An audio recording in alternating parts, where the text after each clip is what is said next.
Subscribe करें और देखें एक दिल दहला देने वाली हॉरर स्टोरी। बिना घबराए बेल आइकॉन प्रेस करना ना भूलें।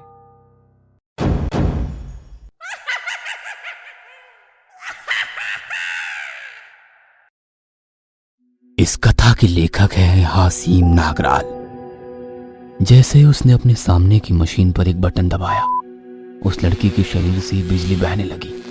उसके सिर से प्रभावित धारा उसके मस्तिष्क को हिला रही थी, लेकिन वो एक मोटी रस्सी से बंधी हुई थी। वो चीखना चाहती थी, पर वो रास्ता भी बंद था, क्योंकि उसके मुंह में स्पंज ठुसा हुआ था, इसलिए उसकी चीख अंदर दब रही थी। बटन बंद किया गया, उसका शरीर स्थिर हो गया। वो जोर जोर से सांसें लेने लगी। एक बार और, 1 2 3 शुरू। वो बटन फिर से चालू हुआ और फिर से वही जानलेवा अनुभव। ऐसा 4 बार करने के बाद उसके शरीर से जुड़े सभी तार हटा दिए गए। वो पूरी तरह से बेहोश हो गई थी। अनजाने में वो करा रही थी, कंपाउंडर, उसे अंदर ले आओ, डॉक्टर ने कहा। दोनों आगे आए और उसे स्ट्रेचर पर बाहर लाया।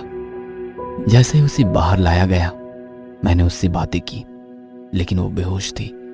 उसे बिस्तर पर डाल दिया गया था। मैं तुरंत डॉक्टर के पास गया।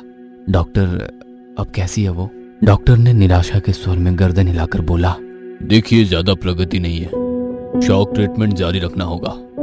उसके करीबी दोस्त और उसके रिश्तेदार उसके साथ रहेंगे तो वो जल्दी ठीक हो जाएगी। हाँ डॉक्टर, लेकिन कोई आ नहीं रहा है। अगर वे आते भी हैं तो वे ज्यादा समय तक नहीं रुकते, मैंने कहा। डॉक्टर कुछ सोचकर बोला, देखिए, यही तो मानसिक रूप से बीमारी की वास्तविक समस्या है। ऐसे समय में उन्हें वास्तव में स्नेह की आवश्यकता होती है और लोग उन्हें पागल करार करके इनसे दूर भागते हैं। यह किसी अन्य बीमारी की तरह है, लेकिन अपने लोगों का व्यवहार देखकर जो व्यक्ति पागल नहीं है वो भी पागल हो जाएगा। डॉक्टर एक पल के लिए रुका और बोला, लेकिन आदित्य, मुझे वास्तव में आप पर बहुत गर्व है। ऐसी कठिन परिस्थिति में भी आप नीलांबरी के पीछे मजबूती से खड़े हैं। चिंता मत करो, वो ठीक हो जाएगी। मैंने मुस्कुराने की कोशिश की और उसके कैबिन से बाहर आया। बाहर की स्थिति और भी भयावह थी। कुछ महिलाएं अपने बालों को खुला छोड़ करके बैठी है, जो चिल्ला रही है। कोई अकेले कहीं पर छटपटा रही है। अचानक सामने एक महिला आई। आया तू मेरा बच्चा, आया तू, आया मेरा बच्चा। महिला ने अपना हाथ मेरे मुंह पर फेरना शुरू कर दिया। बस फिर 2 नर्स आई और उसे पकड़ लिया। मुझे अब इन पागल लोगों की आदत सी हो गई थी। अस्पताल में हर किसी की एक अलग कहानी थी। जवान लड़का हादसे में मर गया था। इससे मां पागल हो गई थी, क्योंकि वो सदमे को सहन ना कर सकी थी। ससुराल वालों के उत्पीड़न के कारण कोई पागल हो गया था। मैं हल्के कदमों से नीलू के बिस्तर के करीब आ गया और उसकी बगल में बैठ गया। वो आंखें बंद किए लेटी हुई थी। आंखों के नीचे घना काला घेरा था। गाल अंदर जा चुके थे। चेहरा बिल्कुल काला पड़ गया था। उड़े हुए बाल, वो सिर्फ हड्डी का ढांचा बन के रह गई थी। जब मैंने उसे देखा तो मुझे उसका पुराना खूबसूरत चेहरा याद आया। मैंने उसे 2 महीने पहले देखा था पहली बार। नीलांबरी, नीलू। मैं अपने घर की गैलरी में खड़ा था। सुबह हो गई थी। मेरे हाथ में कॉफी का कप था। मैं एक एक चुस्की लेकर बाहर देख रहा था। अचानक मेरा ध्यान सामने वाले बंगले पर गया। ये कई दिनों से बंद था, पर आज उसके दरवाजे खुले थे। उसके आंगन में गुड़हल का पेड़ था। कोई लड़की उस पेड़ से फूल तोड़ रही थी। मैं उसके चेहरे को देखने के लिए बेचैन हो गया। उसी वक्त फूल पर नाजुक उंगलियां आई और उस फूल को तोड़ दिया। मैंने उस सुंदर लाल फूल के पीछे सुंदर फूल जैसी लड़की को देखा। गीले बाल, दोनों बाहों के बीच में एक नाजुक सफेद बिंदी, नीली लेकिन चमकदार आंखें, खुली पलकें, नाजुक लाल होठ। वो बहुत सुंदर थी। मैं देखता गया। वो कुछ गुनगुना रही होगी। उसने सारे फूल तोड़ दिए और अंदर चली गई। उसका चलना दिल पर वार कर रहा था। जीवन में पहली बार कोई लड़की मुझे इतनी पसंद आई थी। मुझे उस दिन एहसास हुआ मेरी छाती की बाईं ओर कुछ है, जिसे दिल कहते हैं। और जब मैंने उस लड़की को देखा तो जोर से धड़कने लगा था। जिस पल मैंने उसे देखा उसी पल मुझे उससे प्यार हो गया था। आदि, कॉलेज नहीं जाना है क्या? माँ की आवाज सुनते ही मैं होश में आया। नहाने के बाद मैं आकर नाश्ते के लिए डाइनिंग टेबल पर बैठ गया। पिताजी ऑफिस जा चुके थे। नाश्ता करते हुए मैंने अपनी माँ से बातें की। माँ, अपने सामने वाले बंगले में कोई रहने आया है क्या? दरवाजे खुले दिखे। हाँ, कोई आया है। उन्होंने वो बंगला खरीदा है। माँ किचन से बोली। वो मेरे लिए टिफिन ले आई। मैं थोड़ा नाराज हुआ और कहा, मुझे नहीं चाहिए, मेरे दोस्त मेरा मजाक उड़ाते हैं। उड़ाने दो मजाक, तो क्या तुम दिन भर भूखे रहोगे? माँ बोली। मैं टिफिन को बैग में रखा। मेरे दोस्त मेरा सिर्फ टिफिन के लिए मजाक नहीं उड़ाते थे, शायद वो मुझसे जलते थे, क्योंकि मैं एक कॉलेज टॉपर था, सभी शिक्षकों का पसंदीदा छात्र। मेरी जीवन शैली बहुत सामान्य है, मुझे दिखावा करना पसंद नहीं है। जब मैं 7 साल का था तब से चश्मा पहन रहा हूँ। मैं मेरे बालों में ज्यादा तेल लगाता हूँ, इसलिए उन्होंने मेरा नाम रखा था चंपू। मुझे ये बिल्कुल पसंद नहीं है कि कोई मुझे चंपू बुलाए, लेकिन कोई अपने बारे में क्या सोचता है उस बारे में बहुत ज्यादा नहीं सोचना चाहिए। अपने जीवन को अपने तरीके से जीना चाहिए। सही है ना? सही है। मैं कॉलेज आया और सीधा अपनी कक्षा में जाकर बैठ गया। कक्षा में हमेशा की तरह शोर चल रहा था। उस वक्त वो कक्षा में आई। वह वही सुबह वाली लड़की थी। उसने संकोच भरी नजरों से क्लास की ओर देखा और एक लड़की के पास जाकर बैठ गई। शिक्षक क्लास में आए। पढ़ाने से पहले उसने लड़की को बुलाया और उसे अपना परिचय देने के लिए कहा। उसने आगे आकर कहा, नमस्कार दोस्तों, मैं नीलांबरी हूँ। नीलांबरी, कितना सुंदर नाम है। वो बात कर रही थी, लेकिन मैं बस उसे देख रहा था। मैं बोलते हुए उसके खूबसूरत होठों की हरकत देख रहा था। मैं कितना भाग्यशाली था। वो मेरे कॉलेज और मेरी कक्षा में ही आई थी। आज पहली बार मैं अपने शिक्षक पर ध्यान नहीं दे रहा था, मैं बस उसे देख रहा था। वह होठों से कलम को पकड़ रही थी और कभी आंखें छोटी करके समझने की कोशिश कर रही थी। दिन ऐसे ही बीतता गया। मैं घर आ रहा था, वो मेरे आगे चल रही थी। मैं थोड़ी दूरी बनाए हुए उसके पीछे चल रहा था। वो उनके बंगले के गेट के अंदर चली गई, पर जैसे ही वो अंदर जा रही थी तभी मुझे ऐसा लगा कि उसने मुझे तिरछी नजरों से देखा। उसने मुझे देखा ये सोचकर ही मैं सिहर गया, पता नहीं क्यों। मैं भी अपने घर आया, लेकिन मेरा दिल कहीं नहीं लग रहा था। मैं गैलरी में आया।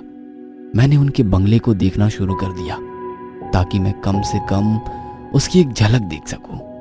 लेकिन मैं ऐसा बर्ताव क्यों कर रहा हूं? कॉलेज में बहुत सारी लड़कियां थी, लेकिन मैंने कभी भी नहीं सोचा था कि मुझे किसी लड़की पे इतनी दिलचस्पी है। मुझे क्या हो रहा है? उसका चेहरा क्यों मेरी आंखों के सामने लगातार आ रहा है?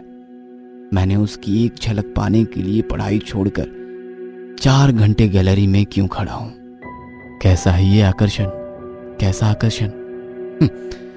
तभी मेरे दिल से एक आवाज आई, बेटा तू तो गया काम से, मुझे तुमसे प्यार हो गया है। हाँ, आई एम इन लव। मुझे नीलांबरी से प्यार है। I love you so much Neelu. मैं बस उसे अपना बनाना चाहता हूँ, मैं उसके साथ रहना चाहता हूँ। वो रात खुली आंखों से उसके सपने देखने में निकल गई। अगली सुबह मैंने फिर से कॉफी का एक मग लिया और गैलरी में जाकर खड़ा हो गया। वो फूलों को तोड़ रही थी। आज वो और भी सुंदर लग रही थी। आज मैंने अपना परिचय देने का फैसला किया, लेकिन कैसे? मुझे नहीं पता कैसे। फिर एक आइडिया दिमाग में आई। मैं उत्साह के साथ नहाने के लिए गया। नहाने के बाद मैंने मेरे सबसे अच्छे वाले कपड़े निकालकर पहने। आईने में देखते हुए परफ्यूम की स्प्रे मारकर तैयार हो गया।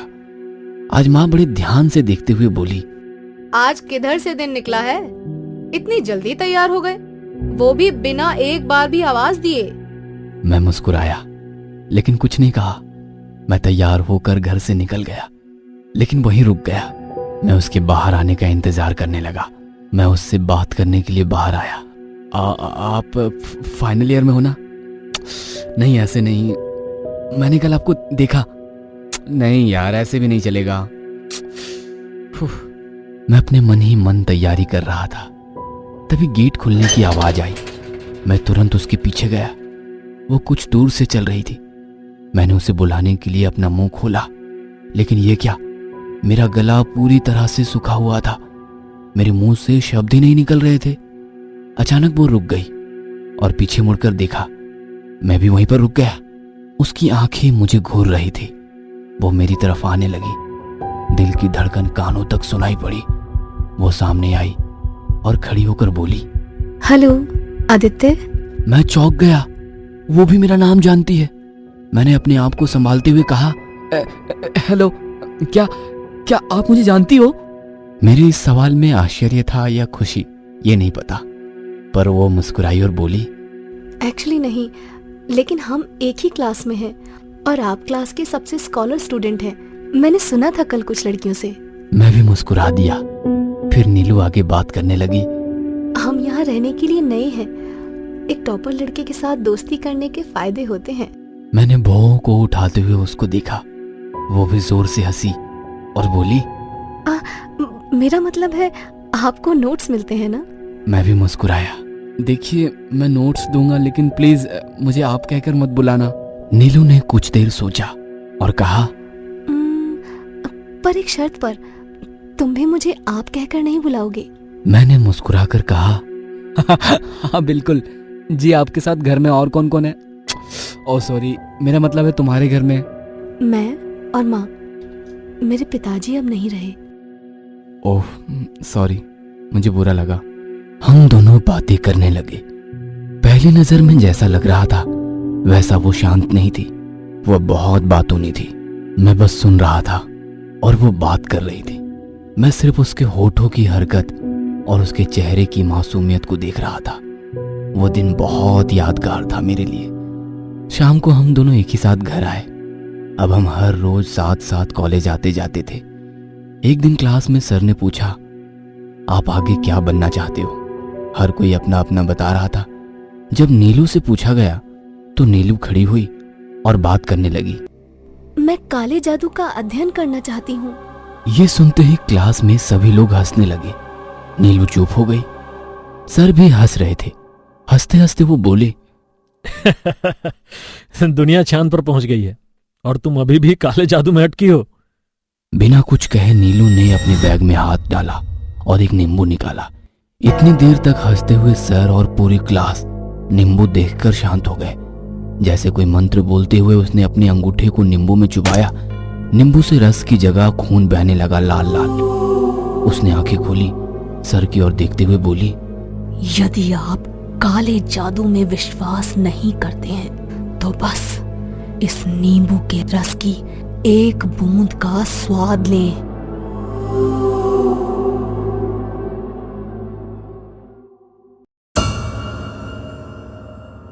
ये कहानी आपको अच्छी लगी हो तो हमें सब्सक्राइब करें। हमारा इंस्टाग्राम और फेसबुक पेज जरूर फॉलो करें। अगर आपके पास ऐसी ही कोई कहानी हो तो हमें कमेंट बॉक्स में भेजें। हम कोशिश करेंगे कि अगली एनिमेटेड स्टोरी आपकी होगी।